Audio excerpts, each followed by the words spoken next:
The path comes down here, and I think it's going to get wide. If I make the path wide, in other words, that point to this point, it puts us on the path.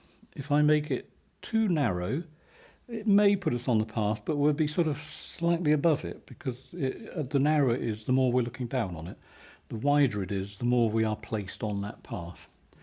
So above the path level, it'll become more pathy in a minute.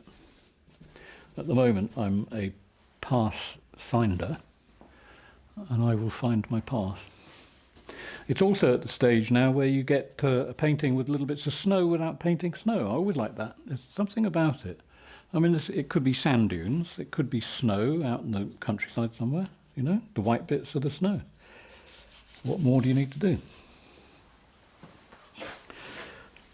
And I'm going to add a little bit more red ochre. At the moment, this is all made out of sap green and red ochre. There's a tiny amount, well, I mean, when I say tiny, I mean minuscule amount of Payne's grey in there. But yeah, there's snow, there's bits of grass poking up through the snow over there without actually painting grass, just a few shapes. Always remember, when you look at the countryside, your eye sweeps across it. You don't, well, it's unusual, unless you're studying for a detailed drawing. We would look at a bit of landscape like that, and our eye would go swoop, swoop, swoop, swoop, swoop, swoop, and you take it in, right? Which is why often, if you drive around the countryside and you have your phone, and you stop and you see a nice view, you get out, you take a photograph with your phone. Often, if it's a sort of flattish landscape, what you remember will be different from what the picture, the photo, the camera picks up. The camera will flatten everything down because it's not human. It's just recording what's there.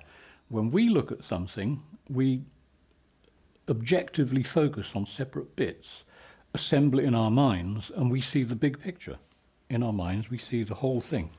You see the massive sky and the all the sort of things that the camera will record but not feel. It's what makes good photographers, the ones that make you feel something. And they're quite rare. I've met a few. It's quite interesting how I'll talk about it after the class, I think, with my group. But yeah, I've met a lot of fashion photographers and portrait photographers in my magazine career. Okay, so I'm going to not worry about that at the moment. I'm going to sort of focus on here now. The path, by the way, you don't actually have to put much paint on the path. And one thing I like to do is to get a piece of paper